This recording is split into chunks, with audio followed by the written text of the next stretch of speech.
The Cook Islands are famed for their pristine seas. But beneath the surface, deep underwater, are millions of these mineral-rich rocks known as nodules. They're rich in cobalt, manganese and other coveted rare earth minerals crucial for making batteries and other green energy technologies.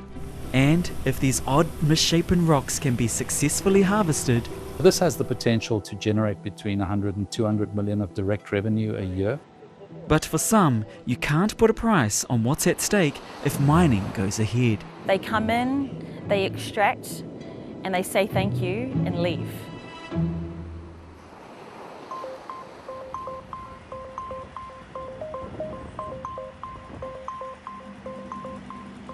Alright, so we've just arrived at Awatu Harbour, and right here is the Anono Moana vessel, and its primary job is to collect data, and it's an exploration vessel, and it's run by a company called Moana Minerals, and we're here to have a chat to the CEO, Hans Smit. The Cook Islands has the world's biggest resource of nodules within its own territory of any country on Earth. For now, commercial mining operations are not yet approved, but 3 companies, including Moana Minerals, have a license to explore Cook Islands oceans. So this is a typical cabin. So this is not the biggest cabin, it's not the smallest cabin, but So it's not your cabin? one level up. Since early 2023, Hans and his team have been researching the seafloor 200 kilometres north of the island of Aitutaki. Hans hopes mining operations can commence in coming years.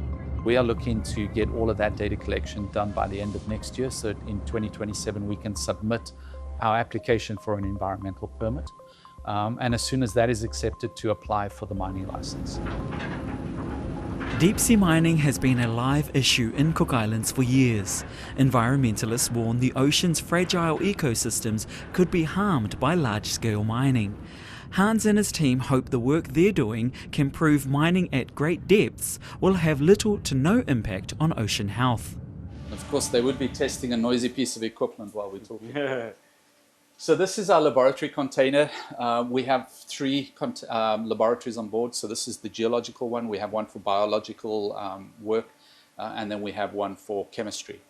If we weren't confident that it was viable and it had an economic case and that we could satisfy the concerns around the environment and all the other issues, we wouldn't be doing it. And it looks closer than ever to becoming a commercial reality. In recent months, both the US and China signed deals with Cook Islands to expand exploration. We're not finished yet, guys. But that doesn't mean everyone is ready for mining to begin.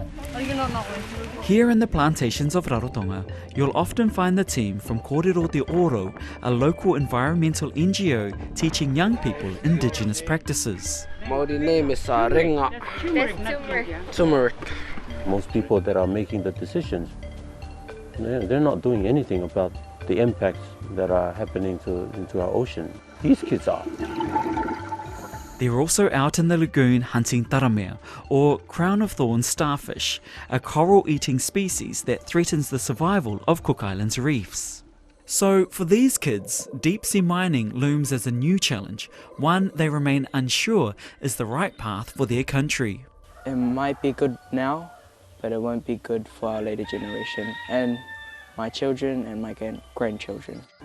I think we are too hung up on this idea that we need money. As a marine biologist, Dr. Teina worries about the environmental impacts of deep-sea mining. But more and more, he worries large-scale operations could also have unintended consequences. I'm also concerned more about the impact on our people as indigenous people of this place. Dr. Teina says he's seen what overdevelopment has done to other island cultures. He points out that in Hawaii, indigenous people have been priced out of cities and their culture has been eroded by decades of overdevelopment. Last year we took 43 students from our program to Hawaii. And the whole purpose of that trip was to help our youth see the impact of development and what it does to the the indigenous people. It's really opened the eyes of our young people to see, hey, if this is the direction we're headed. If we were to have lots of money, development-wise, and we will be disadvantaged to the point where we will be pushed away from our home. But Hans says deep sea mining has the potential to stop the flow of young people leaving Cook Islands for New Zealand and Australia. Where we are working is away from land. We are not displacing people. We're not putting people out. We're not impacting their normal day-to-day. The kids that are here who want to stay, we at least give them something they can aspire to, and they can have a fulfilling career on the Cook Islands, living close to their family and where they were born.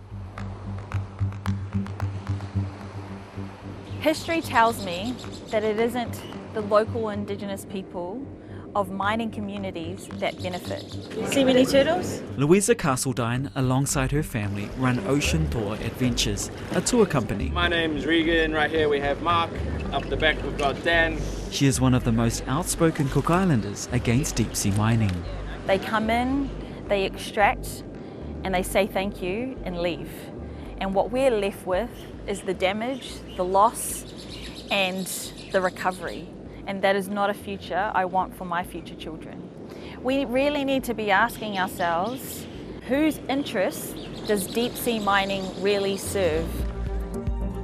Cook Islands Prime Minister Mark Brown has been a staunch supporter of deep sea mining.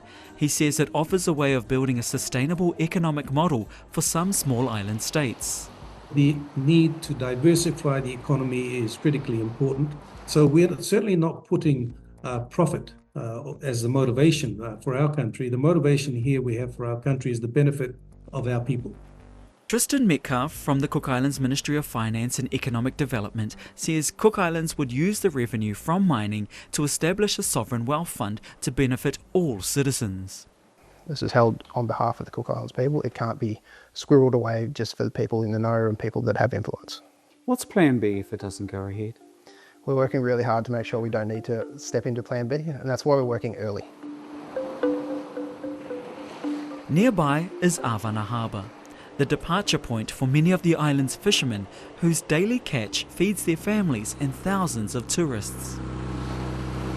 Say the mining did go ahead, what impact will it have on, say, our fish stocks and stuff? Fisherman Tamarua is sceptical of the government's promises, and he isn't convinced seabed mining won't impact his livelihood. You know, the plume that comes out from the mining, is it going to affect the plankton? You know, is the food chain going to get messed up? Nodules in Cook Islands will be collected from a depth of around 5,000 metres. Hans is adamant this won't impact fish stocks. The fishing activities are typically the top 400-500 metres. We're at 5,000 metres, 10 times the water depth. We are one boat in the middle of 2 million square kilometres. How is that possibly going to impact the fishing fleet in the north of the Cook Islands? Despite their best efforts, mining companies still have a long way to go to convince some here that their activities will help everyday people. We're going to get shafted like it happens all over the world. You know, all mining, regardless of where it's been, under and below, it's always been chaos and total destruction, and it always seems to be the landowners or the people of the land miss out. They get the crumbs, and all these mining companies get the lion's share and they off and go to somewhere else. Moana Minerals is seeking an extension to their current 5-year licence. When you look even on land-based mining, where you've had some horror stories, and I think the other thing we need to be careful of, it's always very easy to go and find all the horror stories, but you also need to go and find all the good stories as well, and you need to get perspective. Let's take the emotion and leave it outside the room, and let's sit down and let's go through the data. And if the data shows that what we are doing is unacceptable, fine, we will walk. But for some, it isn't about data or money. It's about identity and whether this future is the right one for Cook Island's next generation. Does it uplift and uphold the teachings of our ancestors? Does it encourage us to be more connected with our cultural and ethnicity identity? And what I leave behind for my children is what's really important to me. And if I'm leaving an ocean that is bare of fish, an ocean that lacks beauty, an ocean that is void of sacredness and cultural identity, then I'm fearful for the future that we're going to be leaving behind for our children.